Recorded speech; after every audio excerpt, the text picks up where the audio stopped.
તો અમે અત્યારે ઉઠી ગયા છીએ. Welcome to my new vlog. અને અત્યારે ઊંધિયું લેવા જઈ રહ્યા છીએ, કેમ કે આપણે ઊંધિયું વેચવાનું છે આજે. બરાબર, આખો કોન્ટ્રાક્ટ આપણે લીધો છે ગામમાં. તો આપણે જઈએ હવે. ઊંધિયું વેચવાનું છે તો સવારમાં. અને આ રહ્યો આપણો છોડ.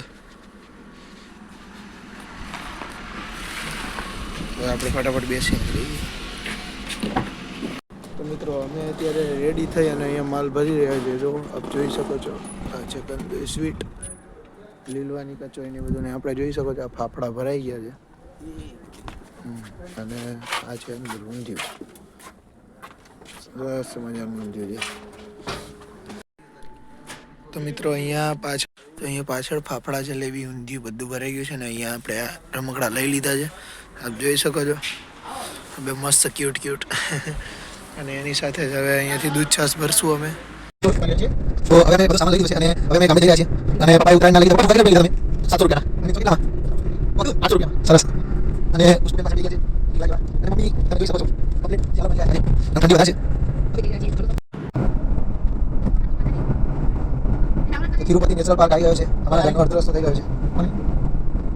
આ હોટલ હતી છે. ચાલો જીવ ખાવા એમ લાખ રૂપિયા. હા ને બોલી. મિત્રો, હવે આપણે આવી ગયા છીએ વિસનગરની અંદર, આપણા સનસિટી બંગલોઝવાળા ઘરે. અને આજે છે ઉત્તરાયણ, અને આપણે બપોર સુધી તો ભાઈ ઊંધિયું વેચ્યું, જલેબી ફાફડા વેચ્યા અને આરામ કર્યો. અને હવે આપણે આવી ગયા છીએ વિસનગરની ઉત્તરાયણમાં. અને આપણે જોઈ શકો છો કે અત્યારે તો કંઈ પવન જેવું કંઈ છે નહીં. લાઈક ઉત્તરાયણ સેલિબ્રેટ કરવી એ સારી વસ્તુ છે, બટ એની સાથે સાથે આપણે પક્ષીઓનું ધ્યાન બી રાખવું જોઈએ. જો આ પક્ષીઓ અત્યારે અહીંયા જ પડ્યા રહેશે, કેમ કે અહીંયા ચણને એવું નાખતા રહીએ છીએ અમે, બરાબર. થોડા ટાઈમે પછી અહીંયા કુંડા લગાવેલા છે, જો એટલે પાણી બી પીવે એ લોકો. તો લાઈક તમે સપોર્ટ બી એટલું ને એટલું કરો એ લોકોને. અને સેકન્ડરી વસ્તુ છે કે રાત્રે જેવું તમારું કામકાજ પતે, બધું ઉત્તરાયણનું જે પતંગ ચગાવવાનું ને એ બધું, તો આજુબાજુ જે ગુચ્છા વગેરે જે હોય ને એ બધું બાળી નાખો, કાં તો ભેગું કરીને એનો નિકાલ કરી દો, જેથી કરીને છે ને પક્ષીઓને નુકસાન ના થાય યાર. બાકી હમણાં જઈએ છીએ આપણે વિસનગરને એક્સપ્લોર કરવા, તો મારી સાથે રેડી રહેજો, આપણે વિસનગર એક્સપ્લોર કરશું. Thank you.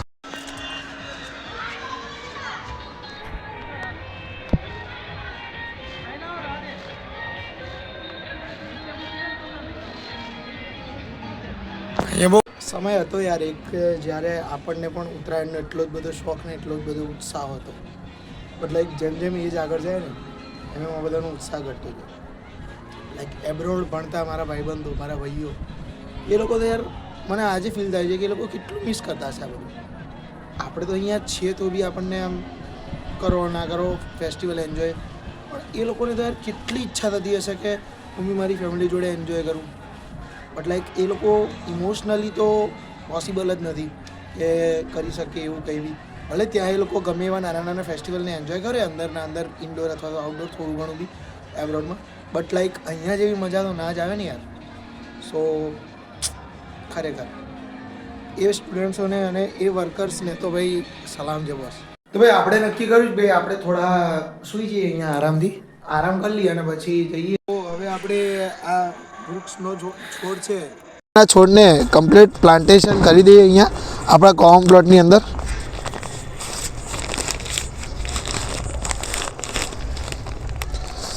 અને તમારે બી કરવું જોઈએ આવું. પ્રધાનમંત્રી શ્રી આને પ્રમોટ કરી રહ્યા છે અત્યારે.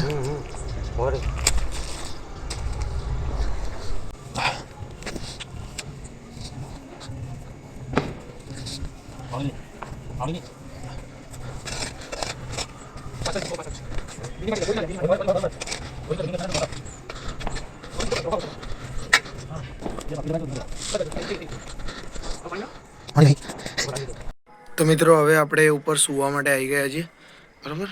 માર્કેટમાં તો જવાયું નહીં. આ છે આપણા ચાંદા મામા. And let's go. આપણે અંદર જઈએ ખોલીને. તો તમે જોઈ શકો છો ઠંડીમાં યાર ઊંઘવાની મજા જ અલગ વસ્તુ છે. ફટાફટ સૂઈ જઈએ હવે. તો મિત્રો, આજના આ બ્લોગને આપણે અહીંયા એન્ડ કરીએ છીએ. આઈ હોપ તમે બ્લોગને એન્જોય કર્યો છે. વિડીયોને લાઈક, ચેનલને સબસ્ક્રાઈબ કરી લેજો. અને જે આપણે પ્રણ લીધો હતો કે આપણે એક છોડ વાવવાનો છે 10 સબસ્ક્રાઈબરે, એ વાવી દીધો છે. ફટાફટ 100 સબસ્ક્રાઈબર પૂરા કરો તો આપણે બીજો એક છોડ વાવીશું, બરાબર. તો રેડી રહેજો.